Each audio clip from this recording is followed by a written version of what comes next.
Abu Musa Island, positioned in the Strait of Hormuz. The time reads 4:18 in the morning. Complete darkness surrounds everything. 8 American Marines are present, executing a reconnaissance operation, collecting vital intelligence on military installations. Without warning, patrol boats from the Iranian Revolutionary Guard emerge from the darkness. 12 vessels, fully armed and equipped, create a circle around the island perimeter. The orders they carry are clear: apprehend the American soldiers regardless of the outcome. Tehran's assessment appeared straightforward. Military personnel isolated on an island, vastly outnumbered, with no escape route available. However, 3 critical facts remained unknown to them. These weren't standard Marines. They belonged to Force Reconnaissance, representing elite special operations capability. The USS Bataan, an amphibious assault vessel carrying 2,000 Marines, maintained position just 30 miles distant. America's doctrine never involves abandoning its Marines. The events that unfolded over the following 43 minutes would create the most intense Marine extraction since the Benghazi incident. Abu Musa Island represents a small piece of territory in the Strait of Hormuz. The landmass covers barely 2 square miles, yet holds immense strategic importance. Iran maintains control, asserts ownership, and has established military presence. This island occupies a position directly through the shipping channels. 20% of the world's oil supply moves past its coastline. For several months, American intelligence monitored Iranian military expansion, missile defense systems, radar installations, and fast attack vessels. Iran was converting Abu Musa into a military stronghold, creating a strategic weapon targeting international trade routes. On December 8 at midnight, 8 Force Reconnaissance Marines conducted insertion onto the island. Their assignment: capture photographs of Iranian installations, collect intelligence data, and complete extraction before sunrise. Silent entry protocol. No engagement anticipated. Complete the operation within 4 hours. Landing occurred at 12:45. Radio silence maintained throughout. Using night vision equipment, they moved through Iranian territory undetected. By 3:30, mission objectives were accomplished. All photographs taken, coordinates recorded, missile locations verified. Extraction scheduled for 4:30. Helicopter retrieval planned as standard procedure. At 4:18, the situation deteriorated rapidly. An Iranian security patrol detected their presence. 12 Revolutionary Guard vessels departed from the harbor facility. The Marines occupied the beach area awaiting extraction. Their position was exposed and clearly visible. Contact reported, multiple hostile forces approaching, 12 vessels confirmed. Immediate support requested urgently. Any available resources needed. The answer arrived within seconds, not from the Bataan, but from another source. Devil dogs, this is Viper flight. 2 F-35 aircraft arriving in 30 seconds. Take cover and maintain position. At 4:19, 2 F-35 Lightning stealth aircraft passed over Abu Musa Island at 500 knots, maintaining low altitude in an aggressive posture. The Iranian vessels immediately dispersed. Revolutionary Guard commanders issued frantic orders amid widespread confusion and alarm. The jets held their fire. Their presence alone transformed the tactical situation. Iranian vessels, this is United States Marine Corps aircraft. You have entered weapons engagement range. Advise immediate course reversal. The boats reduced speed and changed direction, but failed to withdraw completely. They possessed information the Marines lacked. Additional forces were en route. At 4:21, 3 additional Iranian boats launched operations. Then 6 more vessels, then 12 more. Within minutes, 33 Iranian Revolutionary Guard boats had surrounded the island completely. This had evolved beyond a routine patrol. This represented an assault formation. Tehran had issued the directive: capture those Marines. But American forces were mobilizing simultaneously. USS Bataan, positioned 28 miles away, activated full combat readiness. 2,000 Marines, 50 helicopters, 20 amphibious assault vehicles began moving toward Abu Musa Island. At 4:23, 4 AH-1Z Viper attack helicopters departed from the Bataan, equipped with Hellfire missiles, rocket systems, and 20mm cannons. At 4:25, 2 V-22 Osprey artillery aircraft followed, transporting 40 Marines prepared for combat extraction operations. At 4:27, the initial Vipers reached Abu Musa. The 8 Marines on the beach observed as 4 American attack helicopters established position between their location and the Iranian vessels. Viper flight to Devil Dogs, you have full coverage, extraction aircraft inbound, 2 minutes out. The Iranians maintained their aggressive stance. At 4:29, an Iranian boat commander executed a critical decision. He directed his vessels to beach on the island.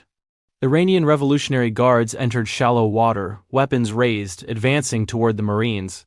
60 Iranian soldiers on foot, moving forward 300 meters distant. Captain Webb's radio transmitted. Devil Dogs, you are authorized for defensive fire. Protect your position. The 8 reconnaissance Marines established defensive positions, rifles prepared, holding fire. 200 meters. 150 meters. At 100 meters, the Iranian commander issued a warning in English. Surrender now, final warning. Captain Webb's response transmitted on open frequency. Audible to all parties. Iranian boats, American helicopters, the Bataan, everyone monitoring. Marines don't surrender. Come and take us. For 5 seconds, complete stillness. Iranian forces halted, American Marines ready. Then the sound of rotor blades filled the air, massive and overwhelming. 2 V-22 Ospreys descended onto the beach, ramps deploying. 40 Marines emerging in full combat equipment, establishing security perimeter. The 8 reconnaissance Marines moved rapidly to the aircraft, protected by their fellow Marines. Iranian soldiers watched, weapons raised, but held fire because 4 Viper attack helicopters circled overhead, missiles locked, prepared for any hostile action. At 4:31, both Ospreys lifted off. Marines successfully extracted. Mission accomplished. The entire rescue operation, 13 minutes from initial contact to departure. 0 casualties sustained, 0 rounds fired. The message delivered was unmistakable. Within hours, Iran declared victory. State media reported, Revolutionary Guards successfully removed American infiltrators from Iranian territory. They broadcast footage of their boats and troops, claiming they forced the Marines to retreat. But the world witnessed different evidence. The Pentagon released video from the F-35s showing Iranian boats scattering. The rescue operation, Marines extracted while 60 Iranian troops could only observe helplessly. International media response proved devastating for Iran. Headlines read, Iran unable to capture 8 American Marines despite numerical superiority. Marines extracted while Iranian forces watched without capability to intervene. Tehran's embarrassment exposed. 60 soldiers versus 8 Marines. Marines prevailed. The genuine damage was strategic. For years, Iran claimed dominance over the Strait of Hormuz, threatened closure, interfered with shipping, seized commercial vessels. Abu Musa Island symbolized their power. Iranian-controlled territory, militarized, supposedly impenetrable. And America inserted Marines, conducted reconnaissance, and extracted them while Iranian forces observed. The message to Tehran, your island lacks security, your strait remains open, your military cannot prevent our operations. Within days, the consequences became apparent. The UAE announced joint military training with American Marines, planning amphibious operations, rehearsing island assault techniques. Even Qatar, typically cautious about provoking Iran, expanded cooperation with United States Central Command. Iran's regional neighbors observed these events. If America can extract 8 Marines surrounded by 60 Iranian troops, Iran's military strength doesn't match Tehran's assertions. The most significant reaction emerged from within Iran. Intelligence sources reported intense disputes within Revolutionary Guard leadership. Junior officers questioned why capture failed despite 8-1 numerical advantage. Senior commanders responded, because 4 American attack helicopters and 2 F-35s would have destroyed our entire force. That represents the reality Iran refuses to acknowledge. They possess the capability to attack, to attempt capture, but the consequences would have been catastrophic. 33 boats destroyed, 60 personnel killed, and for what purpose? 8 Marines who would be rescued anyway by 2,000 more arriving behind them. Why does Abu Musa Island hold significance? Because it exposes the fundamental weakness in Iran's approach. For decades, Tehran has employed asymmetric warfare tactics. Fast boats, swarm tactics, harassment operations, vessel seizures. This strategy succeeds against commercial shipping. Tankers cannot defend themselves. Crews surrender rather than face potential death. But against American military forces, such tactics prove suicidal. Those 8 Marines weren't defenseless sailors on a commercial tanker. They were Force Reconnaissance elite operators, each one equivalent to 10 regular infantry soldiers. And they operated with support. The F-35s arriving within 30 seconds had monitored the entire mission, invisible in the darkness, observing, prepared. The attack helicopters on standby alert, engines running, pilots ready. The Ospreys carrying 40 Marines pre-positioned, rehearsed, trained specifically for extraction scenarios. This represents what Iran confronts whenever they engage American forces.